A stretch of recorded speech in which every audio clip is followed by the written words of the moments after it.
यूं तो उत्तर प्रदेश में चुनाव करीब हैं, लेकिन अभी चुनावी बिगुल नहीं बजा है। तब भी चुनाव की तैयारियां लगभग सारी पार्टियों ने पूरी कर ली है। सत्ताधारी पार्टी जहां अपनी उपलब्धियां गिनाने में लगी है, तो विपक्षी पार्टियां भी अपनी अपनी रणनीति बनाने में लग गई हैं। इसी कड़ी में उत्तर प्रदेश के मुरादाबाद में मौका तो था नव नियुक्त महानगर अध्यक्ष का स्वागत करने का, लेकिन इस मौके पर समाजवादी पार्टी सरकार में पूर्व मंत्री रहे कमाल अख्तर ने पहुंचकर पार्टी कार्यकर्ताओं में जोश भर दिया। पेश है हमारे रिपोर्टर शारिफ खान की मुरादाबाद से एक विशेष रिपोर्ट। मुरादाबाद के करूला क्षेत्र के वार्ड 11 में समाजवादी पार्टी के महानगर अध्यक्ष शानी अली शानू का स्वागत समारोह आयोजित किया गया, जिसमें समाजवादी पार्टी के जिला व महानगर के सैकड़ों कार्यकर्ता मौजूद रहे।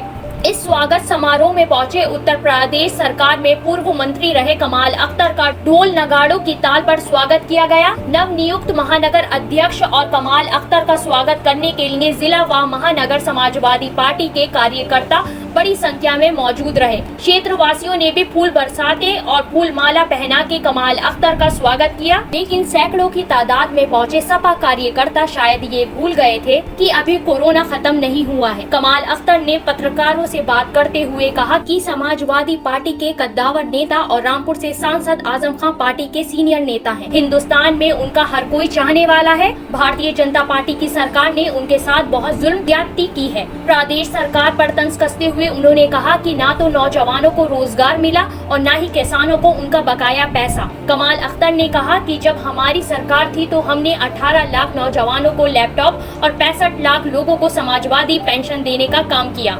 उन्होंने कहा कि समाजवादी की सरकार में एक्सप्रेस वे बनना हो या फिर मेट्रो चलना हो, ये सारे काम समाजवादी पार्टी की सरकार में हुए हैं। INN के रिपोर्टर शारिफ खान ने सवाल किया कि जब समाजवादी पार्टी ने इतना विकास किया था तो 2017 का चुनाव कैसे हार गए। इस पर जवाब देते हुए कमाल अख्तर ने कहा कि हम सरकार की उपलब्धियों को जनता तक ठीक से नहीं पहुँचा पाए थे। आजम खान साहब हमारी पार्टी के सीनियर नेता हैं और इस पूरे हिंदुस्तान का एक उनको चाहने वाले की दुआ है कि अल्लाह भगवान उनको जल्दी से सेहत आफदा करे और जो भारतीय जनता पार्टी की सरकार ने उनके साथ जुल्म ज़्यादती और अन्याय कर उनको जेल के अंदर डाला हुआ है, उनके साथ जल्द से जल्द इंसाफ हो और वो रिहा होकर हम लोगों के बीच में आकर हमारी नुमाइंदगी करे। जहाँ तक सवाल है 2022 का, तो भारतीय जनता पार्टी अपने हर मोर्चे के ऊपर विफल हुई है। भारतीय जनता पार्टी ने वादा किया था कि हम नौजवानों को रोजगार देंगे। उन्होंने कहा था कि हम 14 दिन के अंदर किसानों का पेमेंट देने का काम करेंगे। उन्होंने कहा था कि हर मंडल के अंदर विश्वविद्यालय बनाने का काम करेंगे। उन्होंने कहा था कि हम गरीबों को घर देने का काम करेंगे। मैं आपसे पूछना चाहता हूँ, इस मुरादाबाद के अंदर क्या भारतीय जनता पार्टी ने कोई विश्वविद्यालय बनाया? क्या इस मुरादाबाद मंडल के अंदर नौजवानों को नौकरियां दी? अभी एक कोरोना काल के अंदर लाखों लोग बेचारे ऐसे थे जो लोग अंतिम संस्कार के लिए जिन्हें लकड़ियां तक नसीब नहीं हुई। हजारों मुसलमान ऐसे थे जिन्हें तख्ते और पुश्तीवान नसीब नहीं हुए।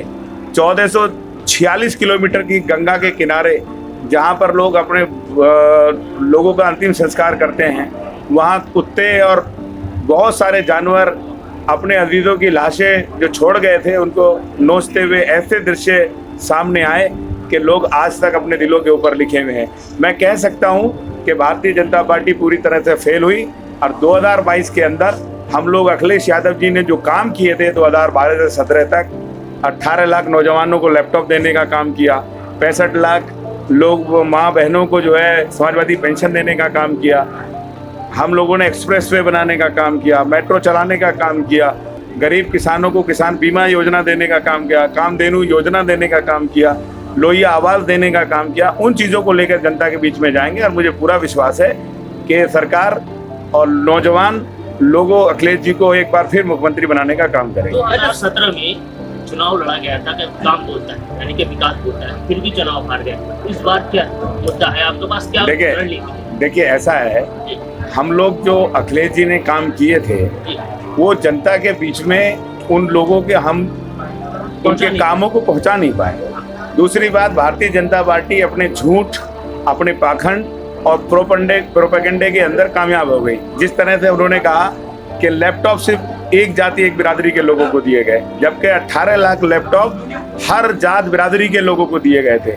सब कहा गया कि 65 लाख पेंशन समाजवादी पार्टी के लोगों को दे दी गई, जबकि हर जात बिरादरी की गरीब माँ बहन को दिया गया।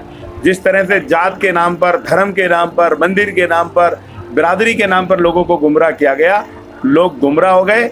और आज वही सारे के सारे लोग जो अखिलेश यादव जी ने काम किए थे, उन कामों को लेकर अखिलेश जी को याद कर रहे हैं। और आपने देखा आज पूरे उत्तर प्रदेश के अंदर भारतीय जनता पार्टी की पोल खुल चुकी है और निश्चित तौर पर उनका इस उत्तर प्रदेश से जाना तय है।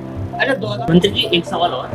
डॉक्टर एस टी असद जो बिहार के सांसद हैं, उन्होंने एक सवाल के लोगों को मैसेज किया था कि जो कोरोना में जो आपदाएं आ रही हैं, जो बाढ़ आ रहे हैं, तूफानें आ रही हैं, ये शरीर से छेड़छाड़ की वजह से आ रही है, क्या मानते हैं? देखिए, मैं इस मामले पे नहीं जाना चाहता, लेकिन मैं इतना ज़रूर कहता हूँ, ये हर हिंदू भाई का, हर मुसलमान भाई का, हर सिख भाई का, जो भी इस हिंदुस्तान के अंदर धर्म के मानने वाले लोग हैं, उनका ये मानना है कि जब जब जुल्म और ज़्यादती और अन्याय या जो किसी भी चीज़ों से मदाखलत हो, किसी भी चीज़ों से छेड़छाड़ हो, जब जैसे कहते हैं बहुत सारे लोग कि जब कोई जुल्म ज़्यादती होती है तो किसी देवता का अवतार होता है, जिस तरह से हिंदू भाइयों का मानना है, उसी तरह से ये लोग मानते हैं। भ्रांति है कि जब जुल्म होते हैं तो ऊपर वाला ये ज़रूर दिखाता है, वो किसी भी रूप में हो, कभी बाढ़ आ जाती है, कभी प्लेग फैल जाता है, कभी हैज़ा आ जाता है, कभी चेचक आ जाती है, कभी पोलियो आ जाती है। वो डॉक्टर आदमी है तो हो सकता है उन्हें ये लगता हो, लेकिन मैं इतना ज़रूर अल्लाह से दुआ करता हूँ कि ये जो कोरोना महामारी है, जिससे हमारे लाखों करोड़ों लोग दुनिया से चले गए, कि अल्लाह ताला इसकी से हमें निजात दिलाए और जल्दी से जल्दी ख़त्म करे। News desk INN।